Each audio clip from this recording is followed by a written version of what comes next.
اما یبلغن عندک الکبر احدہما او کلاہما، اگر ان میں سے کوئی ایک یا دونوں تمہارے پاس بڑھاپے کی عمر کو پہنچ ہی جائیں، اما یبلغن عندک تمہارے پاس پہنچ جائیں اگر ان میں سے احدہما ان میں سے کوئی ایک او کلاہما یا دونوں، تو اب دیکھیے احکام کیا ہیں بوڑھے والدین۔ فلا تقل لہما اف، نمبر ایک انہیں اف تک مت کہو۔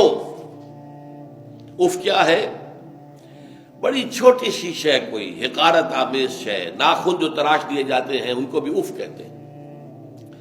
اتنی سی چھوٹی بات بھی ان سے نہ کہو کہ ان کی گستاخی جو ہے اس درجے میں ہو رہی ہو، جیسے کہ یہ تراشے ہوئے ناخن ہے، اس درجے میں بھی کوئی گستاخی ان کے سامنے نہ کرو۔ فلا تقل لہما اف، اف ہے آپ پر۔ ہمارے ہاں یہ لفظ اف زیادہ استعمال نہیں ہوتا، تف استعمال، تف ہے تم پر، تف ہے آپ پر، نہیں، ہرگز نہیں۔ اف لکما وما تعبدون، حضرت ابراہیم علیہ السلام نے فرمایا تھا، سورہ انبیاء میں ہے موجود یہ اف لکما۔ سورہ احقاف میں جو سرکش اولاد ہوتی ہے ان کے بارے میں کہا گیا وہ اپنے والدین کو اف لکما، آپ پر تف ہو، نہیں، لیکن یہاں جو حکم ہے فلا تقل لہما اف، انہیں اف تک نہ کہو۔ نمبر دو ولا تنہرہما، کبھی انہیں جھڑکنا مت۔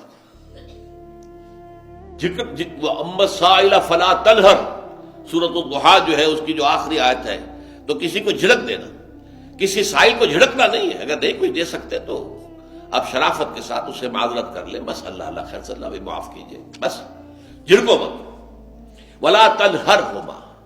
نمبر تین وَقُلْ لَهُمَا قَوْلًا كَرِيمًا، ان کے ساتھ گفتگو کرو بڑے ادب کے ساتھ، ان کا احترام ملحوظ رکھتے ہوئے بات کرو، لیکن یہ ہے کہ اس کے اندر احترام ملحوظ ہونا چاہیے، ادب ملحوظ رہنا چاہیے، ایسا نہ ہو کہ ان کے دل کو ٹھیس لگے۔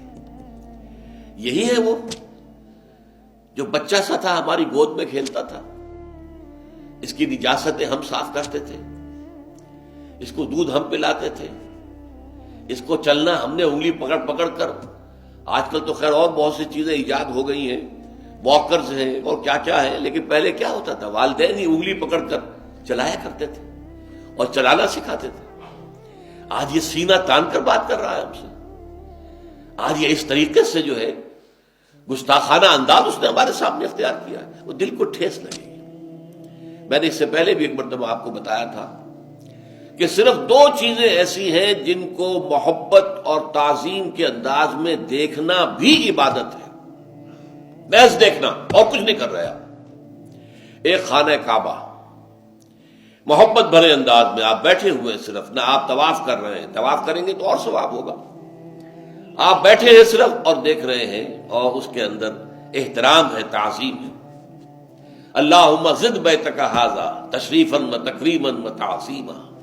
آج کل جو لوگ، اب تو خیر ٹھیک ہے بات سے آگے نکل گئی ہے، مینا میں پہنچ گئے ہوں گے لوگ، کل تو حج ہو جائے گا انشاءاللہ، لیکن جو حاجی بھی یہ دعا مسنون ہے کہ جب بھی وہ مسجد حرام کے اندر داخل ہوتا ہے اور پہلی مرتبہ نگاہ پڑتی ہے خانہ کعبہ پر، تو فوراً اللہم رب ھذہ البیت زد بیتک ھذا تشریفا و تکریما و تعظیما، اے اللہ اپنے اس گھر کو، اس کی عزت، اس کی تکریم، اس کی تعظیم، اس کے اندر اور اضافہ کرتا چلا جائے۔ تو یہ انسان اگر صرف خانہ کعبہ کو بیٹھ کر دیکھتا رہے تب بھی عبادت ہے، ثواب ہے۔ اور اسی طرح بوڑھے والدین کو محبت بھری نگاہ سے دیکھنا، یہ بھی موجب ثواب ہے، کہ دل جو ہے ان کو کہیں کوئی آئینہ قلب جو ہے ان کے احساسات کو ٹھیس نہ پہنچے، اس کا لحاظ رکھنا۔ اما یبلغن عندک الکبر احدہما او کلاہما فلا تقل لہما اف ولا تنہرہما وقل لہما قولا کریما واخفض لہما جناح الذل من الرحمہ، اور ان دونوں کے سامنے اپنے کندھوں کو شفقت کے ساتھ، ادب کے ساتھ جھکا کر رکھو۔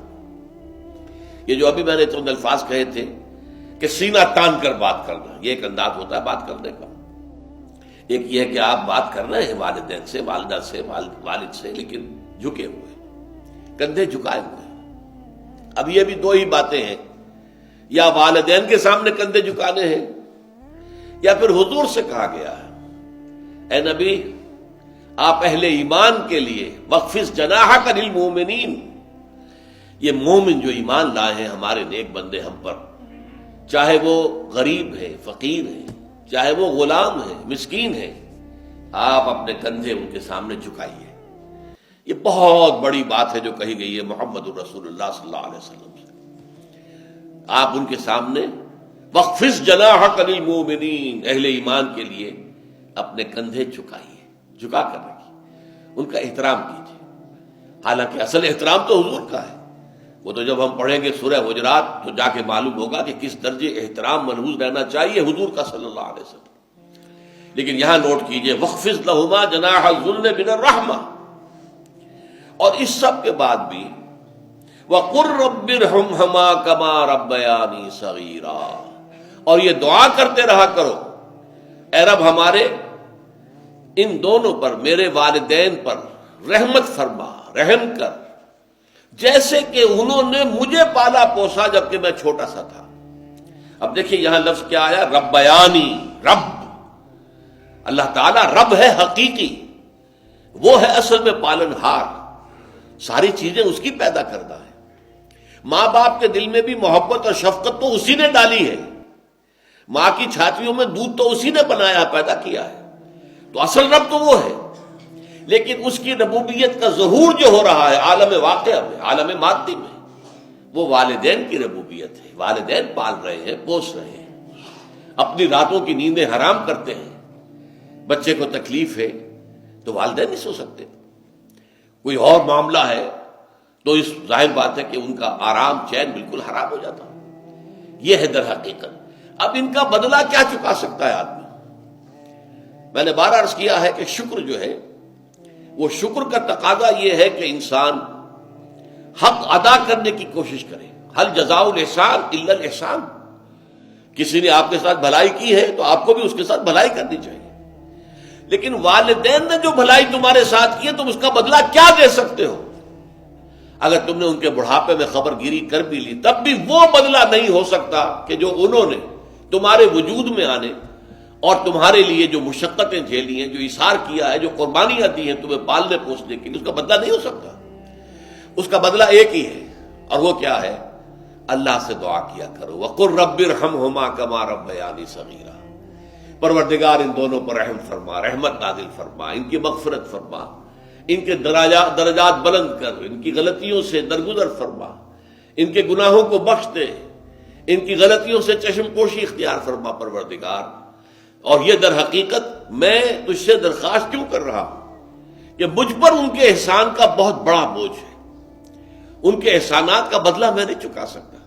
وَقُلْ رَبِّ ارْحَمْهُمَا كَمَا رَبَّيَانِي صَغِيرًا، اور کہا کرو اے رب ہمارے، اے رب میرے ان والدین کے اوپر، بوڑھے والدین پر رحم فرما۔ اور ظاہر بات ہے کہ یہ سلسلہ جو ہے یہ صرف زندگی کا نہیں ہے، ان کے انتقال کے بعد بھی رب ارحمہما کما ربیانی صغیرا، رب اغفر لی ولوالدی وارحمہما کما ربیانی صغیرا، یہ آپ کی نمازوں کے ساتھ دعاؤں میں مستقل دعا ہو جانی چاہیے کہ اے پروردگار مجھے بھی بخشش فرما دے، مجھے بھی بخش دیجو، اور پھر میرے والدین کو بھی بخش دیجو، اور ان پر رحمت نازل کیجو جیسے کہ اس نے مجھے پالا پوسا تھا جبکہ میں چھوٹا سا تھا۔ وَقُلْ رَبِّ ارْحَمْهُمَا كَمَا رَبَّيَانِي صَغِيرًا۔ ابھی اس مضمون کا ایک اہم حصہ باقی ہے، اور وہ کیا ہے کہ والدین میں سے والدہ کا مقام جو ہے وہ 3 گنا زیادہ ہے۔ اس پر انشاءاللہ تعالی اب اگلی نشست میں گفتگو ہوگی۔